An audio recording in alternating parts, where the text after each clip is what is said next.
May isang TikTok user na nagngangalang Guadalupe ang nagbahagi ng isang kakaibang video sa kanyang TikTok account. Nakuha isang gabi habang siya ay nag-iisa sa kanilang tahanan at nagpapahinga. Dahil sa kanyang pagmulat ay meron siyang napansing kakaiba na talaga namang makapanandig balahibo. Había una persona en mi casa que me estaba mirando. ¡Qué miedo que das!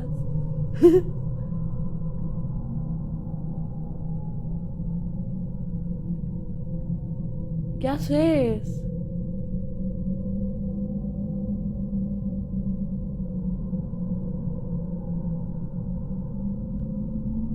¡Ey! ¡Andate de mi casa! ¿Quién sos? ¡Andate de mi casa!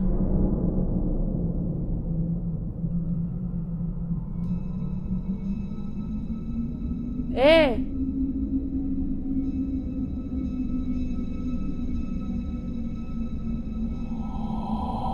¡Andate de mi casa! ¡Ayuda!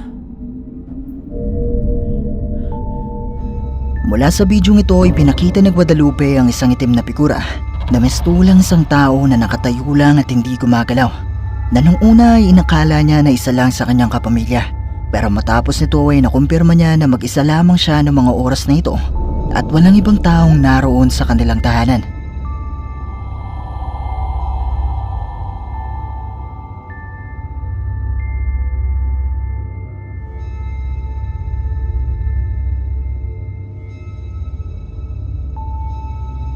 Ayon sa ilang mga comments sa bidyong ito ay minsan na rin silang nakakita ng ganito at posibleng ito ay isang entity o demonyo, at ang ilan sa kanila ay pinayuhan pa si Guadalupe na pabindisyonan ng kanilang bahay. Pero isa nga kayang multo o entity ang nakuhanan sa bidyong ito? Kayo na ang bahalang umusga.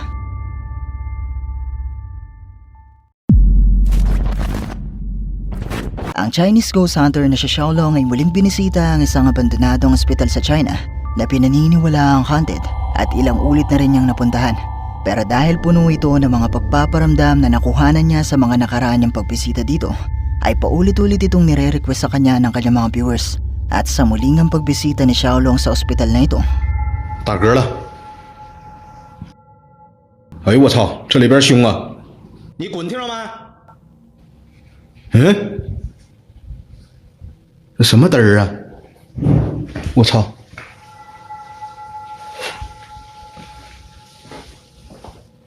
他妈的是什么声啊？咣啷咣啷的！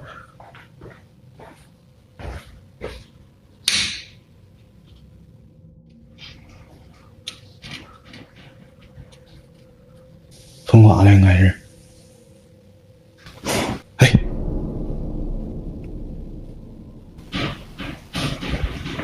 这里有，忒他妈吓人了！这里头，滚呐！不管你是什么逼玩意儿了，今天你。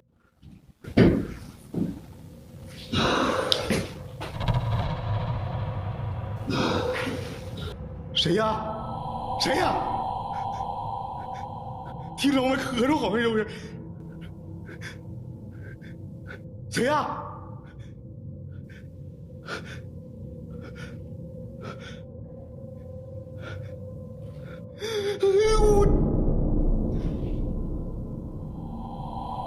我操你妈！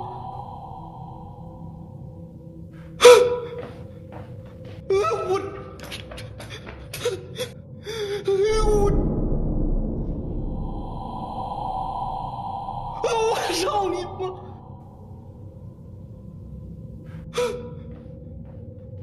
我。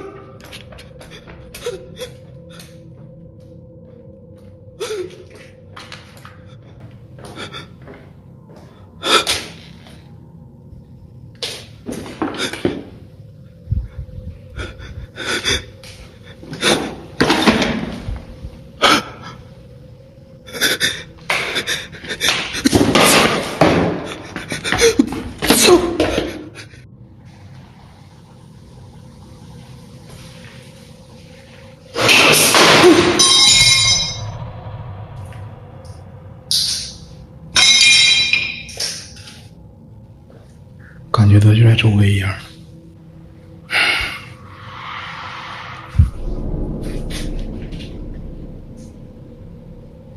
啥声儿？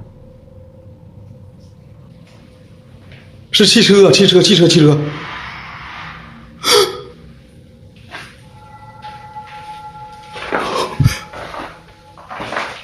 不能是楼下的遥控车吧？谁呀？哎呦我操！哎呦我操！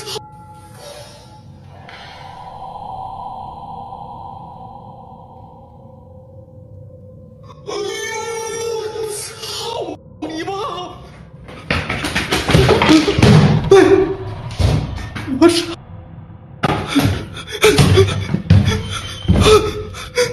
我操！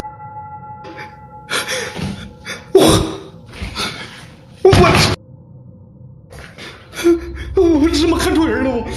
我好像看错人了。 Nagumpisang makarinig si Xiaolong ng mga tunog sa loob ng ospital at nakita niya rin ang kusang paggalaw ng manika o manikin na ito. Pero ang mas nagpakilabot kay Xiaolong ay nang makita niya mula sa salamin ng mga pintuang ito ang pagdaan ng mistulang isang tao.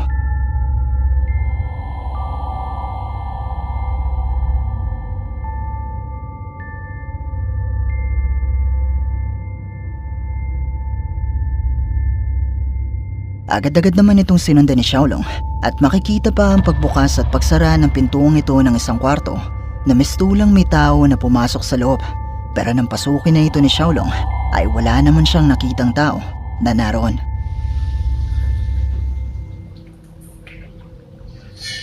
Ay.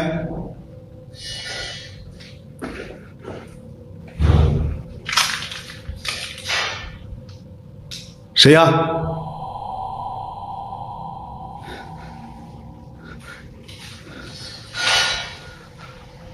铁皮。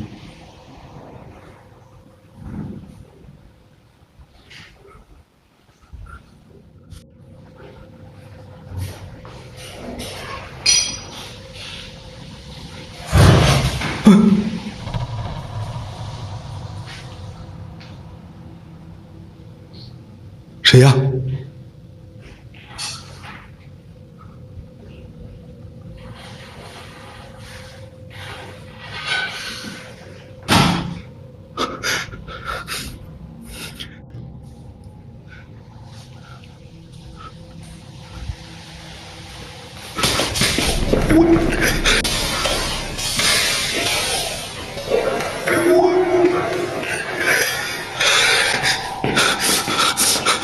我操！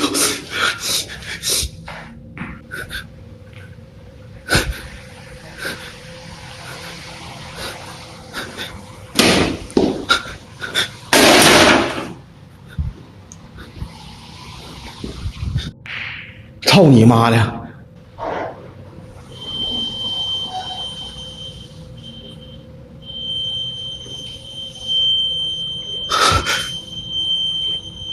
这啥响了？哎，什么是响？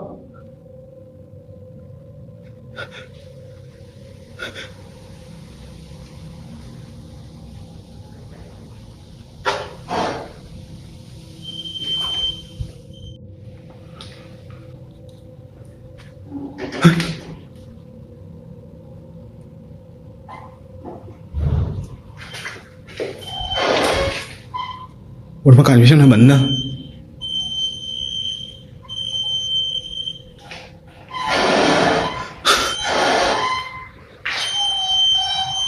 谁呀？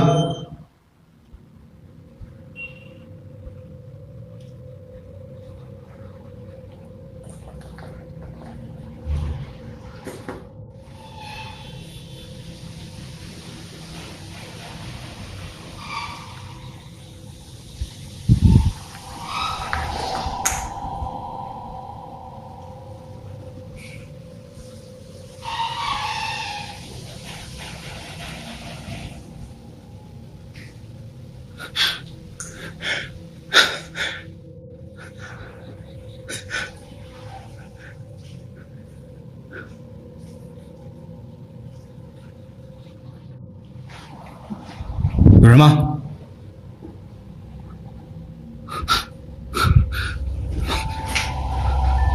妈的风！ Sa pagpanik ni Xiaolong sa ikalawang palapag, ay muli siyang nakarinig ng mga tunog na sinubukan naman niyang hanapin kung saan nagmumula. Pero wala naman siyang nakikitang kahit ano na posibleng gumagawa ng mga tunog na yon. Kaya naman nagpatuloy lang si Xiaolong sa kanyang pag-iimbestiga at nagtungo na sa ikatlong palapag.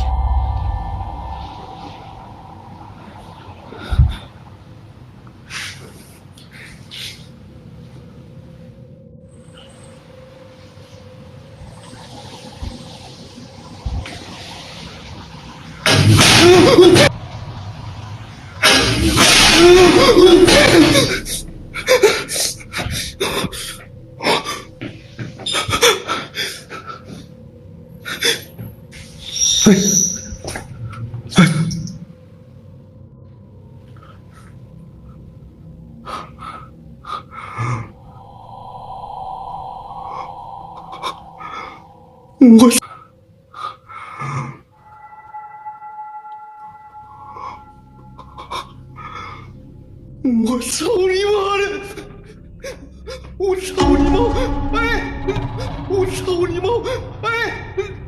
我操你妈！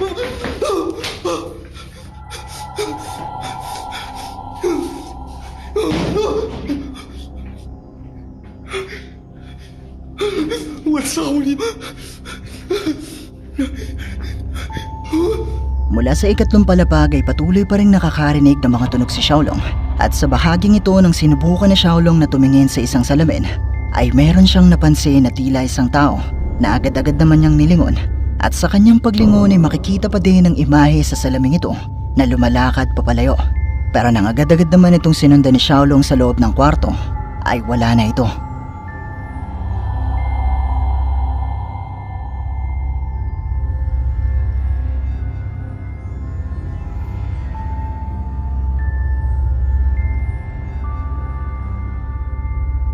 Mapapansin sa bahaging ito ng kwarto na mayroong dingding, kaya naman imposible na may taong magagawang makaalis dito. Dito na mas lalong kinilabutan si Xiaolong na sinubukan ng umalis at tapusin ang kanyang live. Pero habang siya ay papalis, ay meron pang nangyari na talaga namang nakapangingilabot.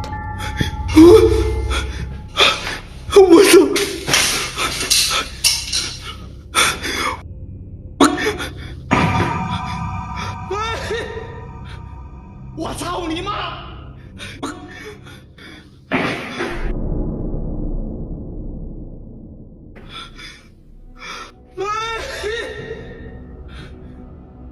我操你妈！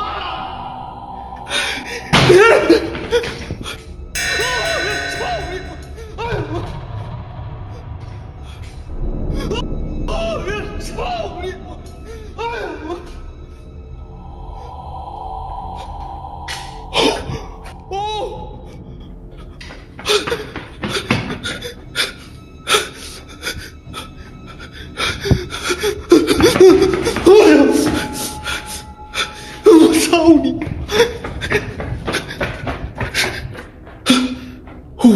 不慌不慌。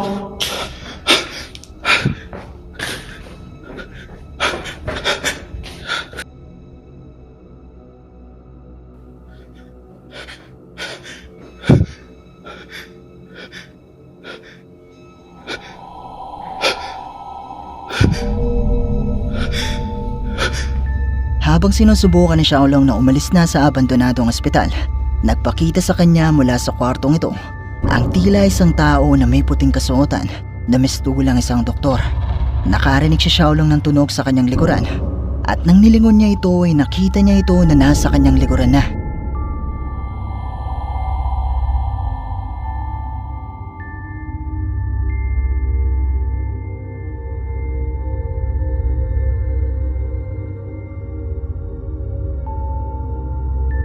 Bigla na lang ding nawala ang imaheng ito at dito na nagkaroon ng pagkakataon si Xiaolong na lumabas. At matapos nito ay sinabi ni Xiaolong sa kanyang mga viewers na hindi na muli siya papasok sa loob ng abandonadong ospital. Pero ang mga tunog at mga pagpaparamdam kayang ito na naidokumento ni Xiaolong ay mga patunay na totoong haunted ang abandonadong ospital na ito. Mga multo nga kaya ang nagpakita kay Xiaolong sa bidyong ito? Kayo, ano sa palagay nyo?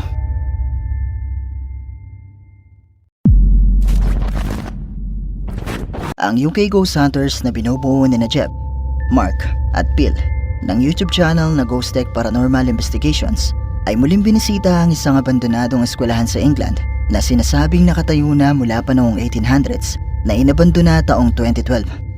Sa ngayon, pinaniniwalaan na ang eskwelahan na ito ay haunted na marahil dahil na rin sa katandaan ng gusaling ito. At sa unang pagbisita nga ng grupo dito noong isang taon ay 2 beses na may nakuhana ng kanilang kamera na di umano'y mga aparasyon ng sinasabing mga multo na gumagala sa gusaling ito. Sa muli nilang pagbalik sa gusaling ito ay sinubukan nilang muling mag-imbestiga at mangalap ng mas marami pang mga patunay. So can I ask if there's any members of the church here, please? Maybe if you can hear my voice, if you're upstairs, could you make a noise for us, please? Or maybe come down and join us?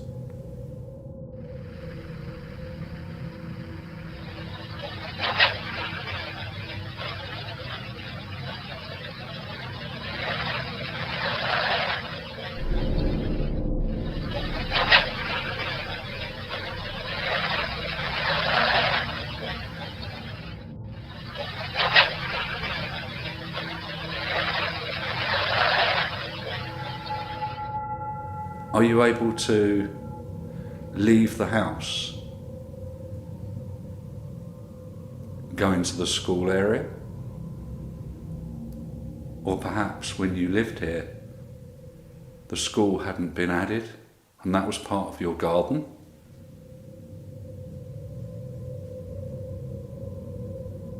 The school hadn't been added and that was part of your garden?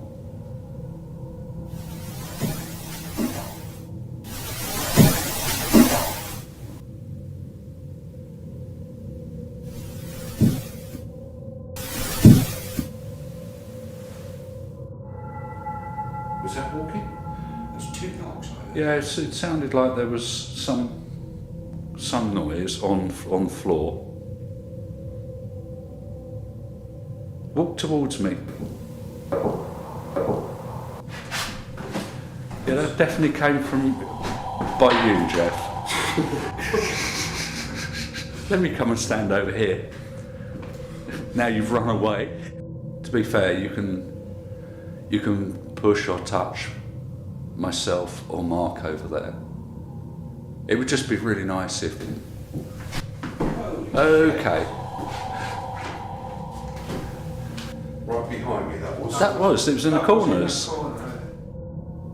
It would just be really nice if... Okay. Nang sinubukan makipag-ugnayan ng Jeb sa mga kaluluwa na posibleng naroon, ay nai-record ng kanilang device ang animoy mga boses na nagtataboy sa kanila. At sa bahaging ito naman, habang sinusubukan ni Bill na makipag-usap sa mga posibleng naroon, ay nakarinig sila ng mga pagkatok at pagkalampag sa kanilang paligid. Let me check the static cam. We've been having all sorts of weird issues today. Now, it may be down to the cold because it's extremely cold here. It's probably -2 or 3, but camera problems. What's in there? Phil, wait, Phil, wait. Wandered in, or there's someone wearing a black cloak That's what we saw. standing just round there. Like an old you know the cloaks the old teachers used to wear? That's what we saw by that classroom in there. Did you have a camera? I'm shaking. Maybe you might have. Who is it? Jeff might have just seen. Are you one of the old teachers or the headmaster? Nang humiwalay si Jeb sa grupo para tignan ang iba pang mga kwarto, nakita at nakuhanan niya mistulang isang tao na nakatayo mula sa kwartong ito at merong itim na kasuotan.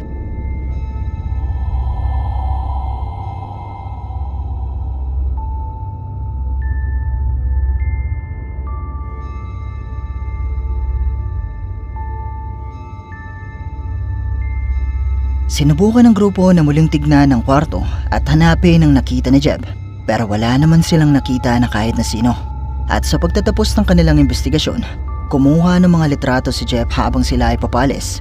At habang tinitignan na nila ang mga litratong ito, nakita nila mula sa isang ito ang tila isang tao na may purong itim na kulay na mistulang nagmamasid sa kanila. When we were leaving the building, I took several photographs from outside, and during the production of this episode, one of the pictures revealed a shadow figure which seemed to be watching us from within the doorway to the building.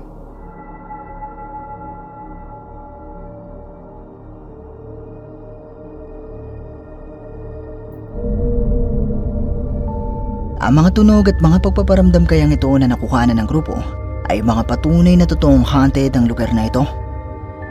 Isa nga kayang multo ang nagpakita kay Jeff at ang nakuhanan sa litratong ito. Kayo, ano sa tingin nyo?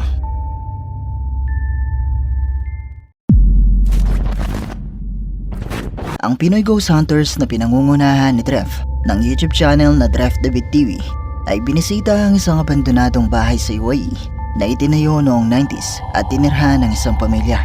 Pero sa hindi inaasahang biglang pagkawala ng matandang lalaki na siyang nagmamay-ari ng bahay na ito, ay nagdesisyon ng pamilya na lumipat na lang at ibenta ang bahay na ito. Naging isang paupahan ang bahay na ito bago ito tuluyang inabandona. At ayon sa kwento ng mga taong dating nangupahan dito, ay nakaranas sila ng mga pagpaparamdam at ang ilan sa kanila ay nakakita sa di umanay kaluluwa ng isang matandang lalaki na pinaniniwalaan ang kaluluwa ng matanda na siyang may-ari ng bahay na ito na bigla na lang nawala. Sa pag-iimbestiga ng grupo ay sinubukan nilang mangalap ng mga patunay kung totoo nga ba na ang bahay na ito ay haunted.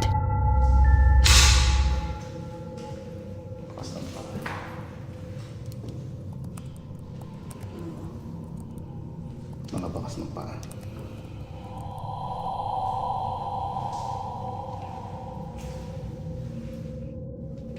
Is there any spirit around us? You can start to manifest. Papansinin mo.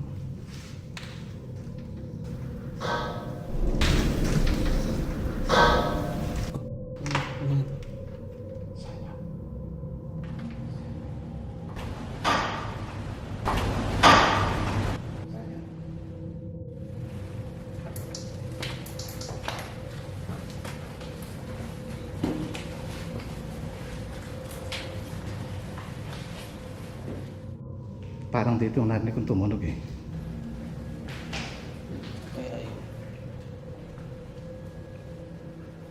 Does anybody want to communicate with us? We just come here to communicate with you and we're not going to harm you. Can you make a sign or a sound?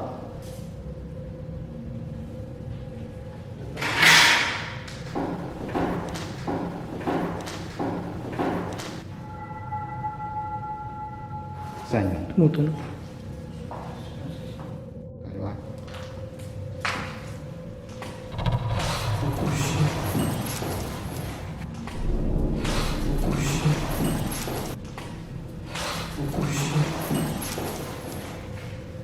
Bakit? Sumara. Sumara pinto dito.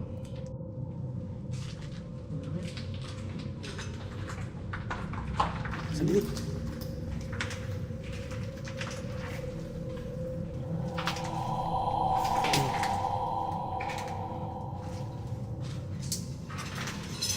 Wala. Wala. Kwarto na to yun. Kwarto na to.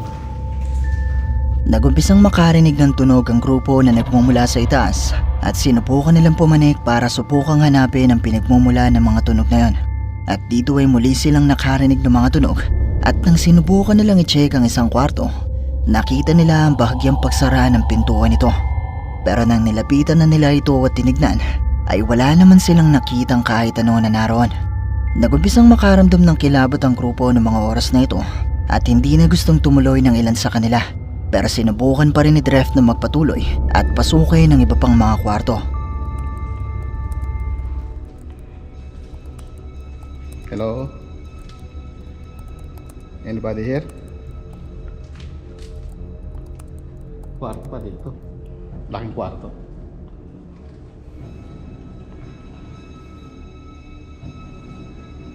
kwarto, tsaka banyo.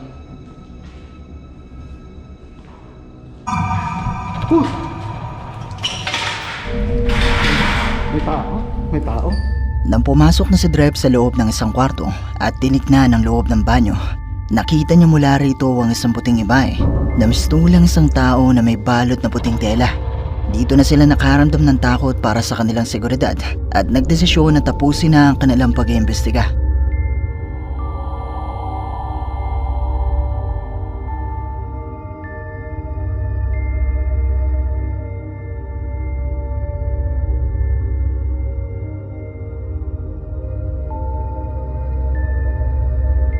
Kung gusto nyo mapanood ang kabuuan ng bidyong ito at ang iba pa nilang mga investigasyon, bisitahin at mag-subscribe na rin kayo sa kanilang YouTube channel na Drive the Beat TV.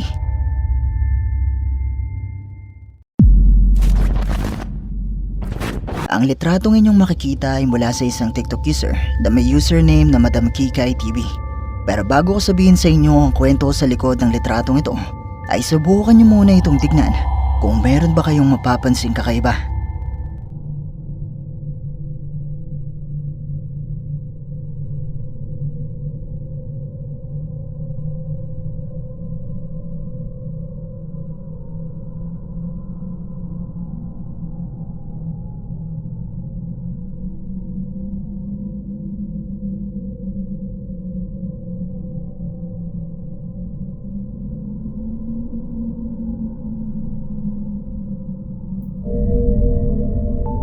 Nakita mo ba?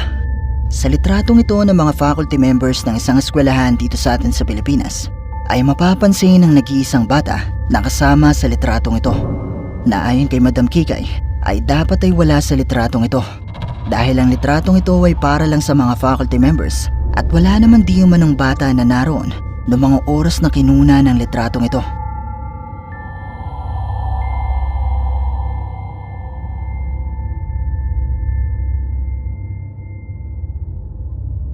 Ayon pa sa kwento ni Madam Kikay ay inimbestigahan at ibinalita na rin ito sa telebisyon at nakumpirma na walang kasamang anak ang sino man sa mga gurong nasa litrato. At sa edad ng batang ito na mukhang nasa 6 hanggang 8 taong gulang ay imposibleng isa ito sa mga estudyante ng nasabing eskwelahan dahil ang eskwelahang ito ay high school at hindi isang elementary school. Pero katulad pa rin ng palagi kong sinasabi, nasa inyo na kung maniniwala ba kayo o hindi.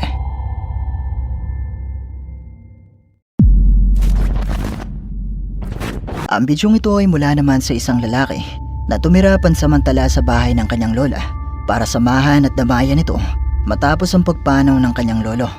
Pero ayon sa kanyang kwento, sa unang gabi hindi niya nagawang makatulog dahil pakiramdam niya ay may nakatitig sa kanya mula sa pintuan at parang may napapansin pa siya sa gilid ng kanyang mga mata. Kaya naman sa sumunod na gabi, nang maramdaman niya na parang may nakatitig sa kanya, ay sinubukan niyang mag-record sa kanyang camera.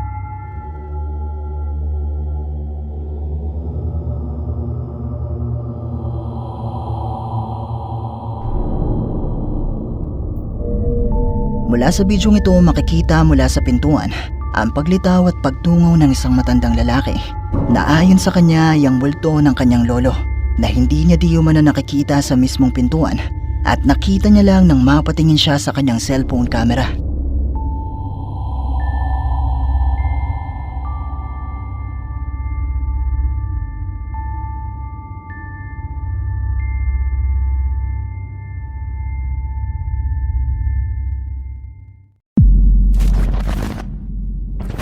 Ang huli nating bonus clip ay isa na namang nakakagulat at nakakapangilabot na video. Kaya naman muli akong nagpapaalala na kung kayo ay may sakit sa puso o masyadong magugulatin, ay mas makabubuti kung i-skip nyo na lang ang bidyong ito. Ang bidyong ito ay isa lamang POV o short film at ang kwento ay tungkol sa magkakaibigan na magkakasama sa isang bahay nang bigla na lang mawala ng kuryente. At para hindi sila gaano mabagot, ay naisipan ng isa sa kanila na magbidyo at magpatawa. Pero hindi nila inaasahan ang mga sumunod na nangyari. I'm the great Jeremy. You're so immature. Seriously. Ooh, scary. Now, the moment you've all been waiting for.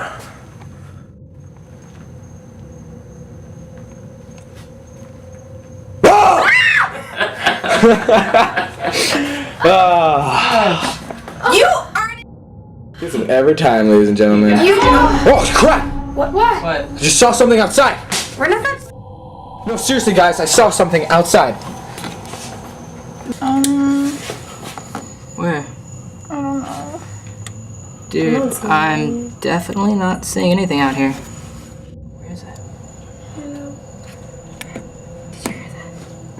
I see. There is. See that? What was that? See that? Oh my god, okay, I'm scared, guys. Habang nagbibideo ang isa sa magkakaibigan, nakita nito ang pagdaan ng mistulang isang tao mula sa bintana. Pero noong una ay hindi siya pinaniwalaan ng kanyang mga kaibigan hanggang sa maging sila ay makita na rin ito na dumaan. Pero di pa siya nagtatapos. Where did it go? I don't know, I didn't see it. What the is that? Oh my god, Okay, what the hell is that? where'd it go? There it is. There it is. Where'd it go? Where'd it go? Something right there. See it? What is that? What is that? What is that? I don't know. Shh. Oh my god.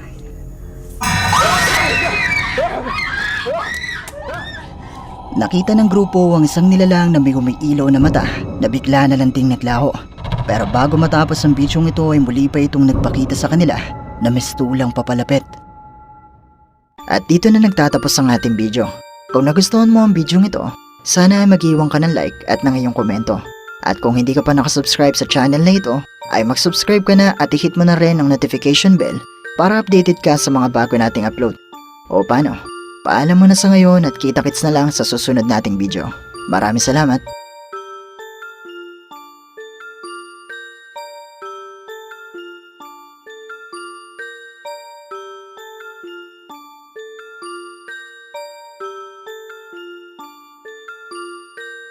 Hi! Kung meron kang mga videos na pwede nating i-content sa ating munting channel, i-email mo lang ito sa sircripstv@gmail.com o kaya naman na i-PM mo lang ako sa ating Facebook page. Maraming salamat!